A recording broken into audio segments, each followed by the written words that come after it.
It was 3 in the afternoon and quitting time at Utopian Appliances Incorporated. Bertram J. Bernard, the firm's stocky, thick-jawed president, waited discreetly at his desk for a few minutes, then closed the file he had been studying, bid his secretary a pleasant evening, and strode calmly out of the office. He did not want to appear eager, and succeeded superbly in that. Joining several junior executives, he conversed genially with them as they descended to the rapid transit floor. 3 of the bright, confident young men decided to stop for a quick one at the building's plush saloon. Well, that was okay. Bernard had been a late runner in his youth, but now, well into middle age, he'd learned that life had other demands and pleasures. "Have a good run, BB," said Watkins, the treasurer at the Raptran gate. "Gloria's coming in on the 3:30, and we're going to dinner and then some musical or other she's been dying to see."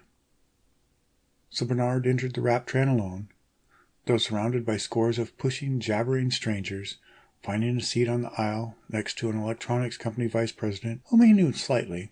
He engaged in trade conversation during the 5 minutes it took the monorail to reach his stop. He and the electronics executive got off, as did about half the Raptran's passengers, mostly middle-aged men like himself, early runners. The escalator from the monorail stop descended directly into the jungle station beneath. In the large lobby, the crowd disappeared, and Bernard was again alone when he reached the dressing rooms. This was not surprising, he reflected. Not many members of his jungle station could afford the elaborate private locker unique to this wing of the building. He pressed his thumbprint to the lock, and the door slid back. Inside, he undressed completely, noting with critical satisfaction the strength and color of his body in the full-length mirror at one end of the locker. He quickly packed his clothes, shoes, and briefcase into a small suitcase, with delivery instructions on the top. Then he climbed into his jungle suit. Knee-length shorts, sweatshirt, rubber-soled shoes, and hip holster. He checked the frequency setting on the sonic pistol, adjusting it to the Panthers who were reported in the ascendancy.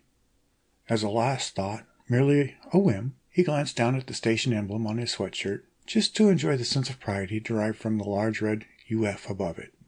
Of course, there were getting to be more and more ulcer-frees these days, but that did not make it any less of a matter of pride. And anyway, several factions were pressing determinedly for a neurosis-free insignia. Though there were complications there. Oh well, the important thing's the run, he remembered. In the lobby again, he deposited his suitcase at the delivery window. Then he stopped at the building board to read the ascendancy rating for the day. These were official, therefore several days outdated, but one could extrapolate. Panthers were dropping into third position, behind polar bears, with giraffes at the top by a good margin. Outside the building, he ran into a tipster and decided he'd best buy a dope sheet. He gave the seedy little man a $1 bill and looked over the page. "Keep it right where you got it, Mac," the man whispered hoarsely, nodding toward the pistol at Bernard's side. "I got it straight. Them Panthers all over the place. Watch out at the waterhole especially." Glancing swiftly over the page, Bernard saw that 50 panthers had entered his sector of the jungle overnight, with a herd of 15 giraffes headed well toward the south. But he also noted there had been 3 deaths from polar bears in the past week, in his sector alone. Fortunately, the frequency readjustment from panthers to polar bears was an easy one. 3 clicks counterclockwise with the thumb.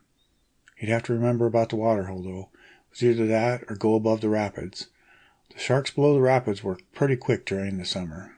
"Thanks, bud," he told the tipster. Then he strode, still calm, to the wall. Expertly he clambered up its handholds till he reached the top, 30 feet from the ground. On the other side lay the jungle, its lush, tropical growth hiding from his alert eyes the danger that lurked within. He popped a verve pill into his mouth and chewed it thoughtfully. Far in the distance, some 5 miles at the narrowest point, rose the outer wall. Between the two prowled a variety of ambivalent robot beasts, now ready to dismember him, but on weekends adjusted to take small boys and girls for short rides or simply stalk about picturesquely.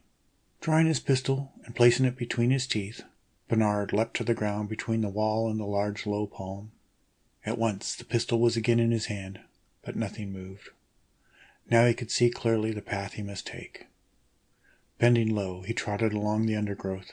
It soon began to clear, and still no danger in sight. He holstered the pistol and advanced, half walking, half running, till he could hear the hiss of the rapids. Enough noise to mask the sound of a dozen panthers, he thought, but it covered his own footsteps too, and panthers were more phonotropic than polar bears, the latter having a preference for radar spotting. Coyotes were the worst, of course. With their damn infrared thermosensors, they could spot a runner even when he was in cover. Fortunately, they were scarce, and getting more so. Bernard had only encountered a coyote twice, deactivating it both times, but he had been lucky. He recalled the story about that city councilman. An hour later, he arrived at the river, a half-mile above the rapids and well away from the waterhole.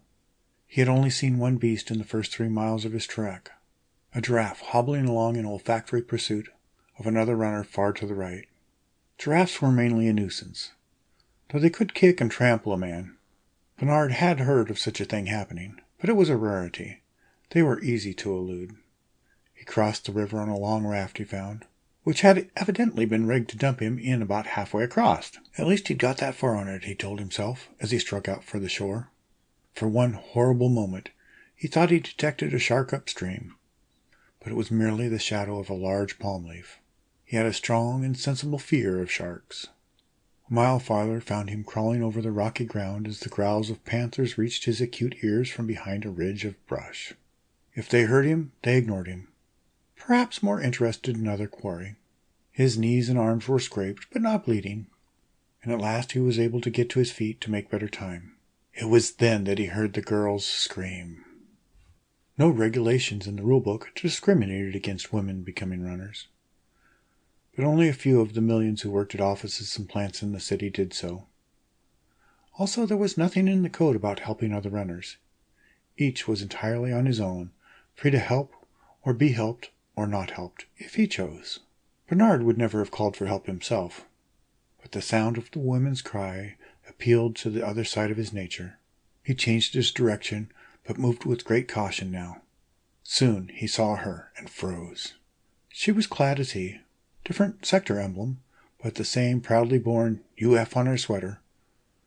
Her face and body were young and attractive, but her long dark hair was tangled and wet, and her limbs mud-spattered. She had screamed only once, and now her small lipsticked mouth hung open with terror. Backed against a tree, she gaped in horror, waiting as 3 panthers approached from as many directions. Her sonic lay on the ground outside the circle. It was obvious that she was finished if Bernard did not assist her. Raising his hand till the pistol sight was where he wanted it, he modified the angle adjustment till all of the animals were within its range. Then he depressed the trigger several times. 2 fell, and the 3rd animal leaped at the girl. But she twisted around the tree, and Bernard picked off the panther as it readied itself for a second spring. At once, the girl dived for her pistol. Proper response, Bernard thought, approvingly. Then she ran toward him and threw herself against him, breathing deeply in that position for several moments. Bernard felt strongly the strength and zest of youth as he held the girl in his arms. Then they turned and walked together to the outer wall, which was less than half a mile away. There was no danger from the deactivated panthers, which would remain out of commission for half an hour, so they had no reason to hurry. Bernard helped her climb the wall, though she seemed quite adept at it herself. On the other side they emerged upon the street. Across the street lay the acres and acres of homes, which were the city's eastern suburb. "Oh, it was just horrible!" the girl finally cried. "All at once they sprang from nowhere. I tripped, and my sonic fell out of my holster. I'd be dead if it weren't for you." "Very true," Bernard agreed. "You'll be more careful in the future, I hope." "If only I could thank you in some way. I owe you so much. My apartment is just up the next street, only a few blocks. Wouldn't you like to stop in for a drink?" "I'm sure you're as tired as I." But Bernard declined.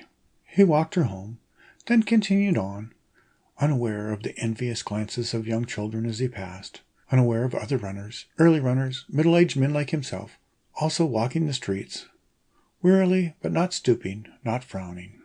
How good a warm shower would be, thought Bernard, as he entered the last mile. His wife would probably want a drink, so there would be that too, and dinner. He was hungry.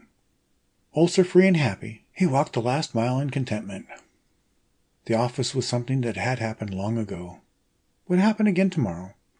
but could never invade his thoughts that night, and he knew exactly how his wife would greet him at the door. "Hello, darling, how was the run?" she asked, kissing him as he came into the house. "You only made fair time this evening. Something happened?"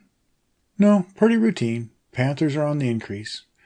I came across 3 of them attacking a girl runner. Works as a copywriter in the city. She claims that the jungle cured her ulcers completely. Really remarkable." Said Virginia, taking his holster. "Attractive, no doubt. I suppose she tried to seduce you. I've heard stories about those jungle women." "Nothing of the sort. Just suggested I drop in for a drink. After all, she was grateful." What nonsense, he told himself as he showered. Virginia suggesting that the girl had intended to seduce him.